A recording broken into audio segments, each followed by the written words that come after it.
Investment flash. Oil just surged 7% in a single session. Tech names are getting hammered again, and the bond market is screaming. But screaming what exactly? It's Fed Day, and absolutely nothing is clear. I'm Tom. And I'm Marie. London edition, July 30th. Gerald's here too. Markets are all over the place. Let's get into it. Yeah, look, I've been saying for months this tech trade was running on fumes. Yesterday we said sell semiconductors, Korea's plunge was a margin call on AI. Today it's spreading to robotics and China.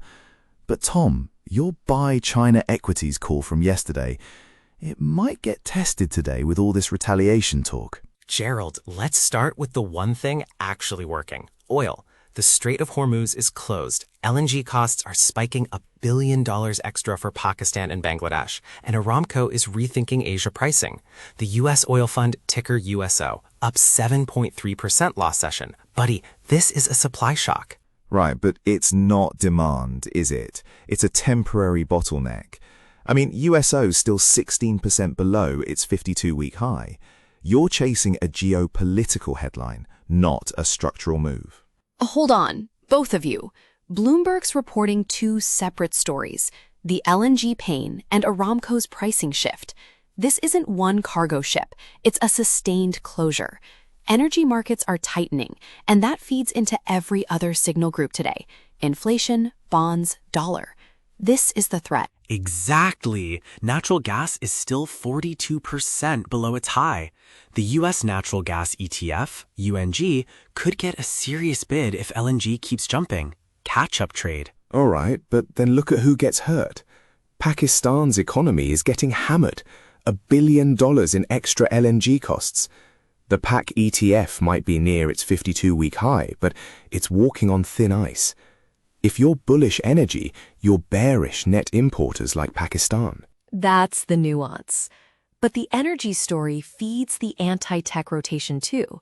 The FT says an anti-tech index of banks and oil companies is lifting UK stocks. The US energy sector ETF, XLE, up nearly 2%, still 8% below its high. Oil and banks. Sounds like a portfolio from 1995. Hey, 1995 had some good returns, Marie, and XLE is up 28.5% year to date. That's a monster move.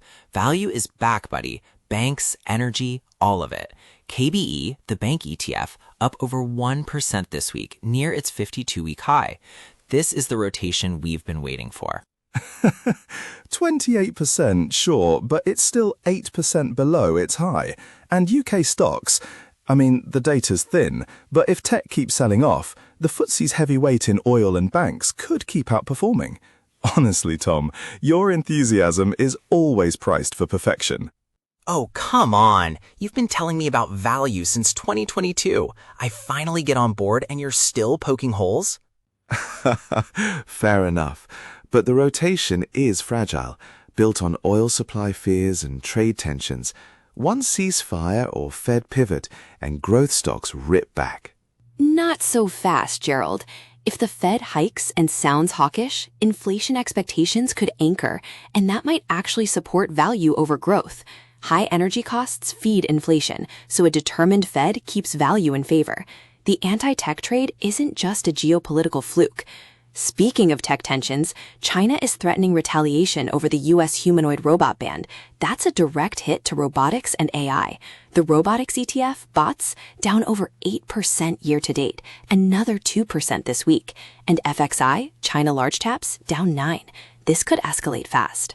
Yeah, but didn't we just see Samsung's profit surge 250-fold? That's insane. The chip stocks are trying to stabilize. Samsung might be down 14% in a week, but it's still up 74% year to date. AI demand isn't going away. Tom, buddy, Samsung trades at 59 times forward earnings. That's pricing in a full recovery and then some. A profit surge is great, but if the cycle turns, those multiples get crushed. 250-fold profit surge. That's not a surge, that's a resurrection. I'll give you that, Gerald. And with China undercutting USAI on price, CNBC says they dominate cheaper models. How long before margin pressure hits? The AI cost war benefits Chinese tech. KBA, China A-shares, up nearly 6% year-to-date. The tables are turning. Hold on, Marie. Chinese AI winning on price is one thing, but the US still controls the high-end chip supply. The robot ban is because of national security. Bots might be down, but the real AI money is in NVIDIA, not some generic China ETF. But Tom, that's the point. The retaliatory risk isn't just robots. It's a broader tech Cold War. FXI down nearly 10% year-to-date. If they escalate, it hurts all Chinese equities. And the AI price war is happening right now. Exactly. And don't forget private credit stress. Ares Management's $29 billion flagship fund is seeing more non-accruals. Ares down 25% year-to-date. That's a warning for overexposed sectors like tech. Right. And the business development company ETF, BizDid, down over 12% year-to-date. If credit tightens, the rotation out of growth could accelerate. All right, fair points. But then look at BNY Mellon going blockchain. The FT says it's a new era for Wall Street. The blockchain ETF, BLOK, is down 9% this week, 26% below its high. That's a buy if you ask me. Institutional adoption. A buy? It's down because the underlying names are risky. Blockchain's exciting until it hits real regulation. Marie, you cover this stuff. Probably have a stack of papers on it. Honestly, the blockchain move is real, but adoption cycles are slow. BNY is doing it for records, not retail. It's a 5-year story. For today, I'm more focused on the Fed, because everything, oil, tech, credit, pivots on whether Warsh hikes and what he says. So let's talk Fed. Options flow shows massive call buying in the long bond ETF, TLT, and gold, GLD. 72% of TLT premium was in calls yesterday. Bullish. But Jeffrey Gundlach says the curve is signaling the Fed has to act on inflation, which would crush long bonds. Total clash. Gundlach is right. The curve is screaming. If the Fed hikes, long bonds get hammered. That's why I'd rather be in the short end, shy 1 to 3 year treasuries, flat year to date. Safer. The TLT call buying feels like a lottery ticket. But Gerald, TLT is at its 52-week low. It's pricing in every bearish scenario. If the Fed hikes but sounds hawkish and credible, the back end could actually rally as inflation expectations drop. That's the snapback trade, exactly what the option buyers are betting. I'm going to push back here. Gundlach's logic is solid, but the dispersion is wild. TLT at its low with bullish flow. Gold 27% below its high with call buyers. The market is split. And the dollar? DBS Group says the dollar could weaken on forward guidance divergence between the Fed, other central banks, like the ECB or BOE. Yeah, the dollar index ETF, UUP, fell 0.5% yesterday, still near its high. If the Fed is dovish, the dollar slides. But if other central banks are hawkish, the dollar could weaken even if the Fed hikes. That's the divergence play. Right, and if the dollar slides, gold catches a bid.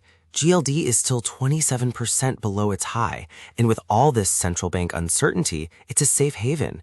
Marie, doesn't a weaker dollar lift everything? Not everything. The weaker dollar helps commodities and emerging markets, but it also means inflation pressure. And if the Fed can't control inflation, we're back to stagflation. The one thing no one is talking about? Asian central banks. They meet next week. A hawkish Fed could have forced them to react, and no one's pricing that in. Spot on. The dollar divergence story has an EM tail that could amplify or reverse today's moves. If the People's Bank of China tightens, for example, that hits Chinese equities even harder. Exactly. And that's why I'm watching Hong Kong. The SCMP says 80% of mainland firms plan to use HK as a launchpad into ASEAN. EWH, the Hong Kong ETF, up 2% this week, only 7% below its high. That's a structural tailwind. I like that story, Tom. But with China retaliation risks, it's a double-edged sword. Hong Kong is a gateway, but if the tech Cold War escalates, capital flows could reverse. Still, the survey is a positive signal. One more Japan angle. Nikkei Asia reports SoftBank and NTT are talking about a cross-industry AI platform. That's a potential game changer for Japan's corporate landscape. Network effects across SoftBank's portfolio and NTT's infrastructure. Oh, for real? That's huge. SoftBank has exposure to everything: robotics, chips, AI. If they pull this off, it's a platform play. But Jerry, you'll probably say it's 20 years out and overvalued. Well, SoftBank's track record isn't exactly stellar, but the idea is interesting. It could give Japan a leg up in data sharing. The question is execution. Execution and regulation. Japan's corporate culture doesn't do platforms easily. But if they succeed, it might offset some of the anti-tech rotation. Worth watching. And Gerald, you mentioned private credit stress, Ares and BDCs. That's a slow-burning fuse. If non-accruals keep rising, it feeds tighter credit, hurting growth sectors. Another reason the anti-tech rotation might have legs. Yeah, but private credit is tiny compared to public markets. Ares is a specific fund. I'd watch it, but I wouldn't trade off it. The broader market is ignoring it. Maybe ignoring it, but BDCs are near their 52-week low. That's a warning. If this spills into the leveraged loan market, it gets ugly fast. Just saying. So here's our view. Today's coverage is schizophrenic. Options flow versus Gundlach, oil supply shock versus tech retaliation, dollar divergence. The market is pricing a world of higher energy costs, sticky inflation, and uncertain Fed credibility. Tough equilibrium. But maybe the bond market is overthinking it. If the Fed hikes and says it'll keep at it, long bonds could rally as inflation fears ease. TLT at its 52-week low has a lot of pessimism baked in. A clear hawkish signal might actually be a relief. I'm not so sure. The front end is already tight. Shy is flat year to date. If the Fed sounds uncertain, we get a messy sell-off in everything, except maybe gold and short-term bills. The safe trade is short duration. The cleanest expression: long energy, long banks, short tech, but only until the Fed speaks, then reverse depending on the tone. The dispersion between value and growth is wide enough to play both sides, but you've got to be nimble. And don't forget the Asia angle. Hong Kong is a gateway, Samsung's profit boom, Chinese cheap AI. There are pockets of opportunity. But Gerald's right, the EM central bank reaction function is being ignored. Next week could be wild. Yeah, look, I'm keeping an eye on the dollar. If it breaks lower, everything changes. But for today, I'm sitting on my hands until Walsh speaks. Only Gerald could turn an oil spike in a bank rally into a reason to sit in cash. Buddy, you're worse than my grandpa. Your grandpa probably bought IBM at the top. I'm just being prudent. All right, let's wrap. We've covered a lot. Energy, tech, bonds, dollar. The Fed is the pivot. As always, none of this is investment advice. We're back at 9 a.m. New York time with the next edition. If you're just finding us, hit follow on Spotify or check investmentflash.com for the full digest with charts and sources. Until then, stay sharp.